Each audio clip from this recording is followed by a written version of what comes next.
What's up, guys? Paulie Malignaggi for Paulie TV. It's a post BKB Paulie. We're back in the mix, talking about big fights, and Vergil Ortiz with a huge statement tonight, knocking out Erickson Luben. This was a fight where there was a lot of anticipation for it. Obviously, we knew going into the fight, there was always the wonder if Erickson Luben was going to be a guy who maybe had too many tough fights. But he had always performed in big fights. Even when he came up short, he performed. Granted, okay, the Charlo win, he got caught early, but came back, got some solid wins after that. The Fundora loss was a war. Got Reynolds some good wins after that as well. So it's a situation where even if Ortiz would have got through Luben, it was hard to see it happening that fast, I think generally you would think Ortiz was the favorite for a reason. A lot of people thought maybe he was too big of a favorite. I guess he proved that to be false, because he mowed through Luben like a hot knife through butter in really unexpected fashion. You start to wonder, really where does Luben go from here, and what does he have left? But before we discuss that, we'll talk about the Jerron Ennis situation. Jerron Ennis getting in the ring afterwards. He was present at the fight. There's been a lot of grumblings about, does Ennis really want this fight? Are they going to really make this fight? You know what? They had him at the fight. They had him in the ring afterwards.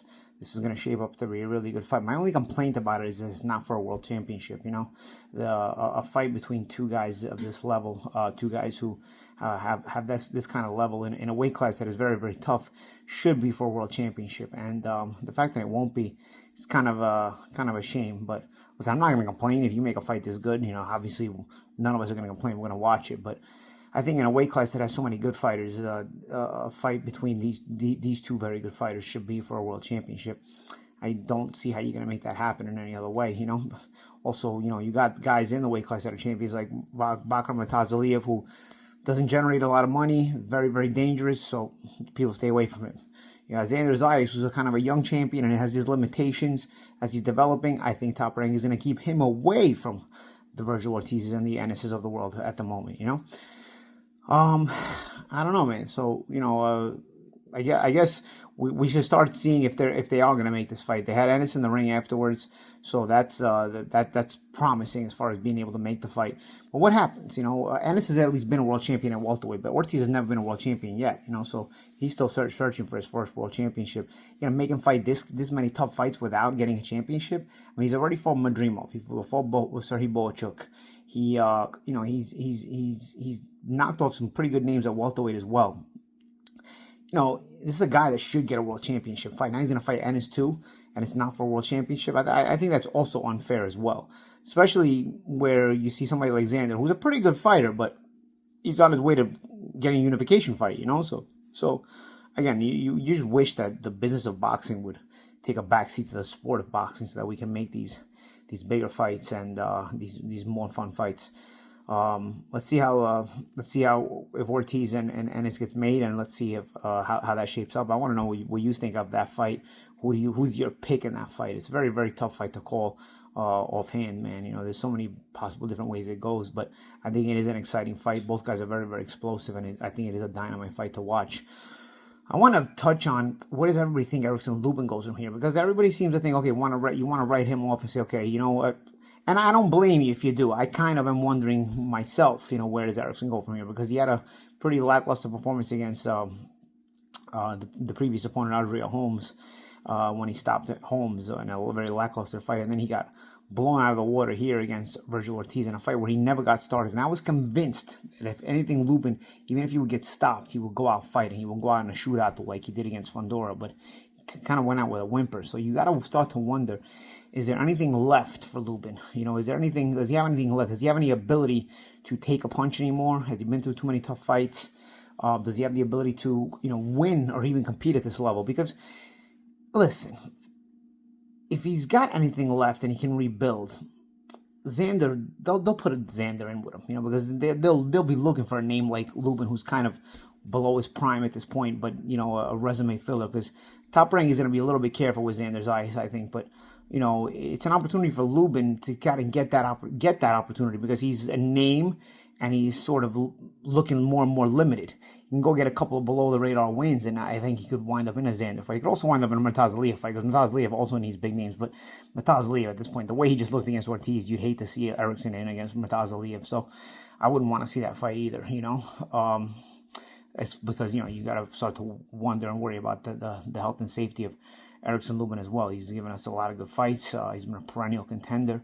And he's probably going to go down as one of the better fighters to never win a world championship. And I know in my generation, I had Andre Dirrell, who I could not believe no won a world championship as well. So sometimes you get these kind of really top-level guys, high-level guys that don't win world championships. On a little bit lower level, but was also a very good fighter. Luke Campbell was another one I can think of it. Never won a world championship that I really thought was a good fighter. Not quite as good as Dirrell or Luben, but Campbell also was up there as well, in my opinion. But either way, where does Luben go from here? What do we to think about Luben's career arc now, and what kind of decisions does he have to make? Do you want to see him fight again? Can he fight again? Because this is maybe the toughest weight class in the sport. So if you're going to continue to fight, do you try to maybe move up to 160, where you may have a better shot at securing an important fight? Luben's name can secure him an important fight. Can he compete there, though? Is he risking himself? Because he doesn't take a good punch at all anymore. He's been knocked out 3 different times now, and 2 of those knockouts. Listen, the Fundora fight was a shootout and his face swelled up, but the Charlo knockout and now the Ortiz knockout were bad knockouts. These are the kind of knockouts that they wind up really becoming sort of tough on you. They stay with you.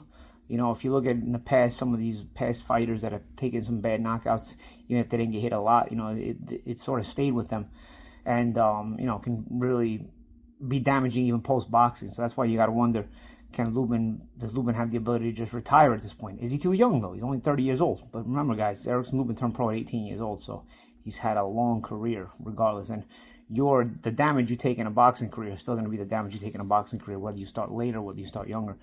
Look at if everybody's old enough to remember Meldrick Taylor, who won an Olympic gold medal at 17 years old, but by the time he was in his mid-20s, he was already a different kind of fighter, So you're only going to be able to take so much damage regardless of how young you turn pro. So got to keep that in mind when you talk about what you're going to decide to do with Erickson Luben and what Erickson Luben's going to decide to do with him. But let me know what you think about Vergil Ortiz and Ennis. Do you think that fight happens next? Should they wait for one of them to get a world championship? Or, some might say, what's the wait? Forget about it. We want to see good fights. We want to see the best fights. And we want to see them go head-to-head. In a weight class that has tough fighters in it, though. You have the Madrimovs of the world. You have Fundora. You have, Brandon Adams, who just knocked off Bohachuk. You still have Bohachuk around. You have Murtaza. And these are just off the top of my head. There's some other ones as well. So, you have a weight class where a lot of good fights can be made. I'd like to see this weight class start competing. Everybody in this weight class start competing against each other more and more often. I want to see the titles, wind up in unifications. I think Xander is doing a unification fight, but again, it's not with one of the bigger names.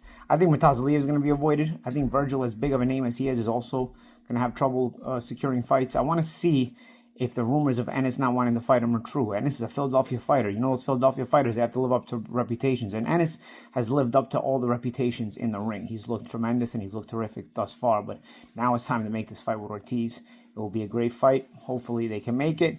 But personally, I would have liked to see it for a world championship. I'm Paulie Malignaggi. This is Paulie TV.